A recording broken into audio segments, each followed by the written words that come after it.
So yesterday we talked about how to determine absolute advantage, determining if it was an input problem first or was an output problem.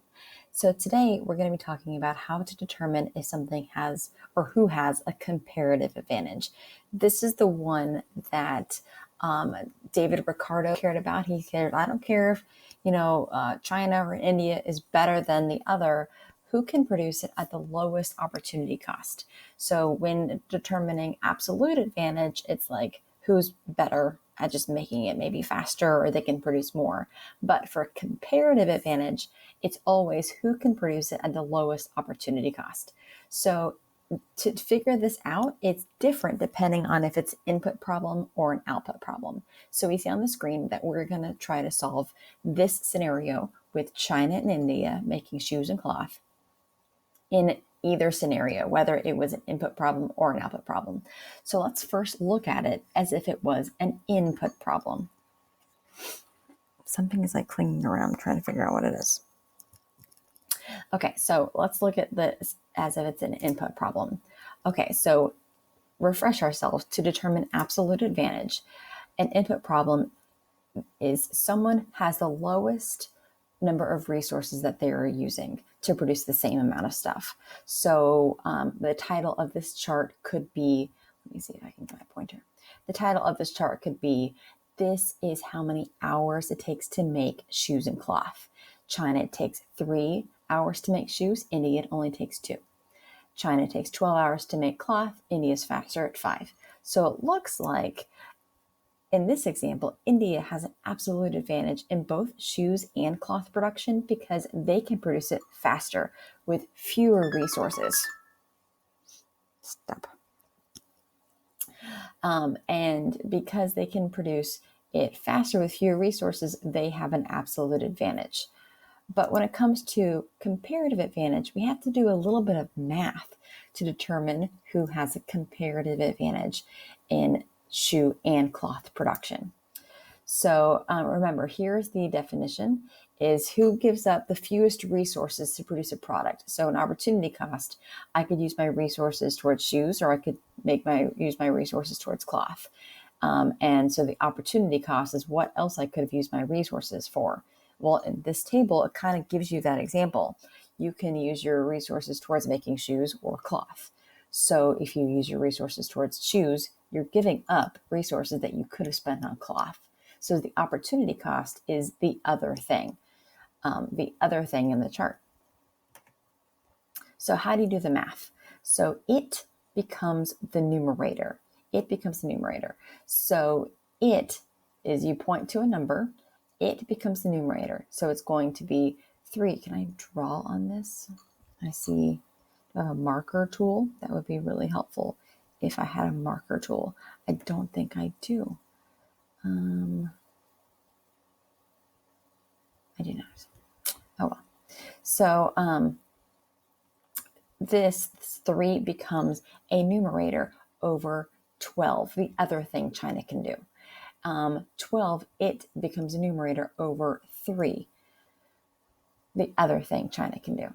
2 for India, it, number 2, becomes a numerator over 5, and this 5 becomes a numerator over 2. So I know that I'm talking a lot, but I have this little chart worked out. So that 3 up at the top becomes a numerator over 12. So I'll let that move. So 3 over 12, and then the 12 at the top of the screen becomes a numerator over 3, the other thing China can do, and you can see it at the bottom of the page. For India, 2 becomes a numerator over 5, and the 5 becomes a numerator over 2, the other number. So you're using all of India's numbers with India, all of China's numbers with China. So what does this mean? Okay, these are fractions, so you're going to simplify it. So 3 over 12 is 0.25. 12 over 3 is 4. Notice how these are reciprocals of each other. 2 over 5 for India is 0.4, and 5 over 2 is 2.5. These are reciprocals.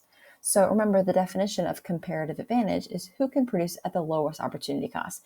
And this is exactly what this table is showing, is the opportunity cost. So If China was to make shoes, they give up 0.25 of resources that they could have used to make cloth. So the opportunity cost of shoes is 0.25 of a cloth. For India, for the same thing, the opportunity cost of shoes is 0.4 of a cloth. Keep in mind, notice how I'm saying the opportunity cost is of the other thing. That's what opportunity cost is. The cost of shoes isn't shoes. The cost of shoes is cloth, because that's what you're giving up to make shoes. So notice how the titles of the columns where it says opportunity cost of shoes, that is when you are making shoes, but the units of what's actually in the table is in units of the other thing. So let's look at cloth.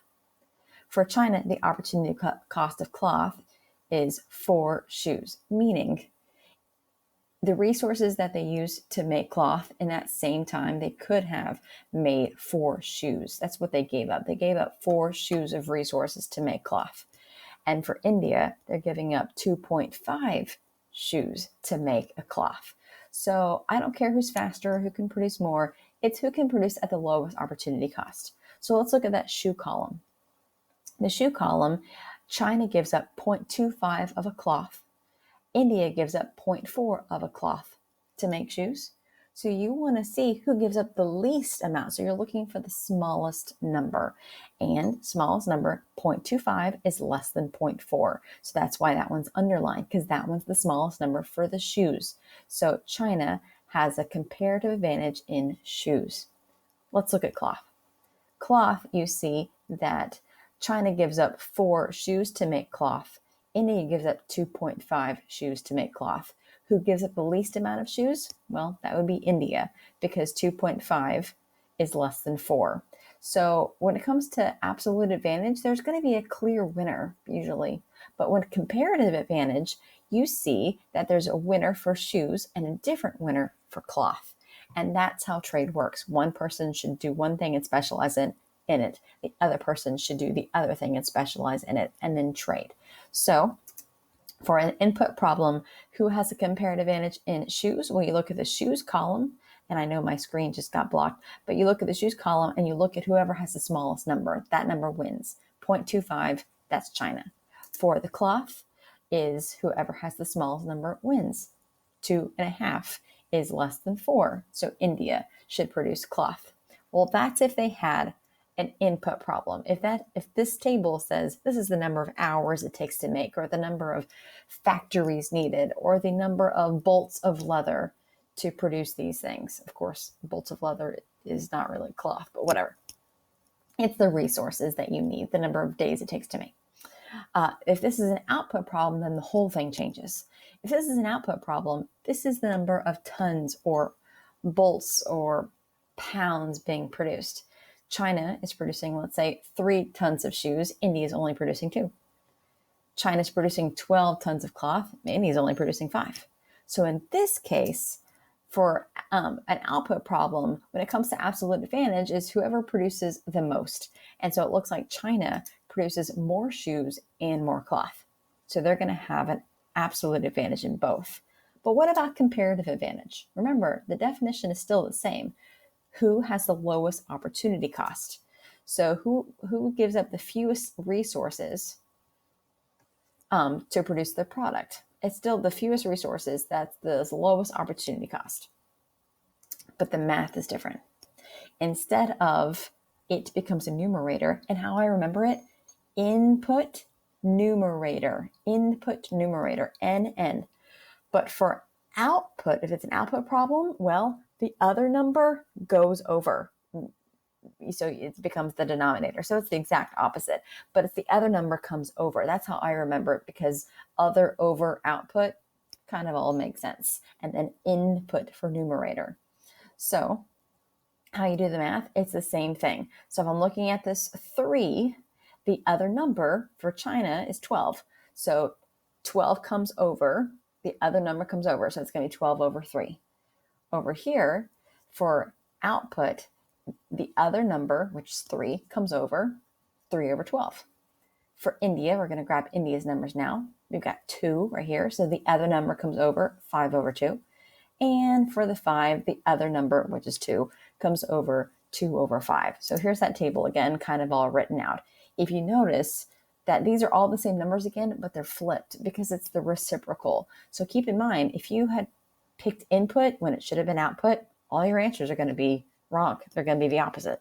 And the same thing, if you were supposed to pick output, but you picked input instead, then everything is going to be wrong.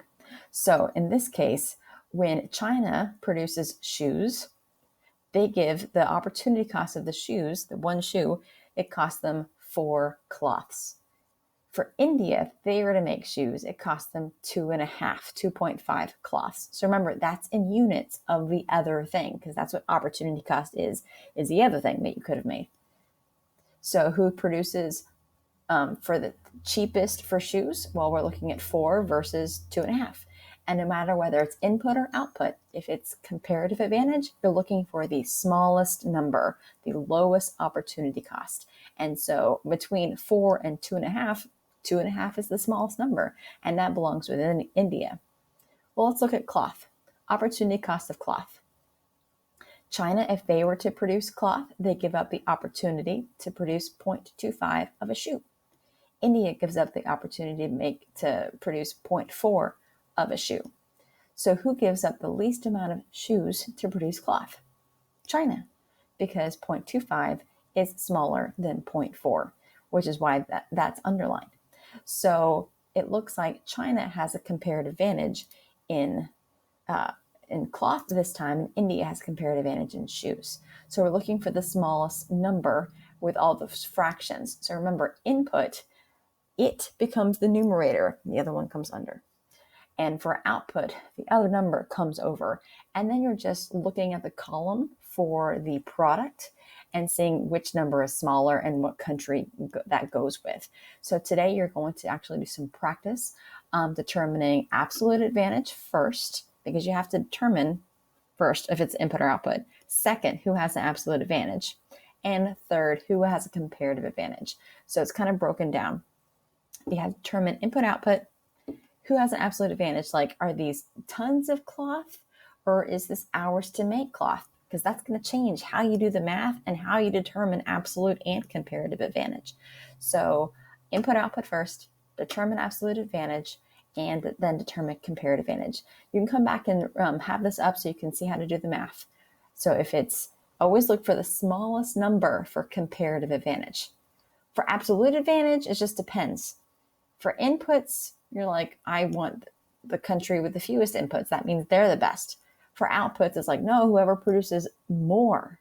But when it comes to comparative advantage, and you're doing the fractions and you're comparing numbers, then you have to determine the smallest number. For comparative advantage, whether it's input or output, you're looking for the smallest fraction for each product. And you're not going to get the same answer for every single. You're not going to have China have a comparative advantage in both, or India have a comparative advantage in both. You're going to have one country have a comparative advantage in one, and the other country have a comparative advantage in the other. If you're getting something different than that, where you're like, these numbers are the same, or, you're doing something wrong. All right. Hopefully this made sense. I'll put up another video of explaining comparative and absolute advantage. It's kind of hard when I'm not like pointing to things on the screen. But usually this is an AP FRQ. They usually have 3 FRQs every single year, and usually one of them is going to be a comparative and absolute advantage question. So it's not like a matter of if you're going to get it. It's going to be a matter of when. Anyway, guys, have a great night, and I will see you later.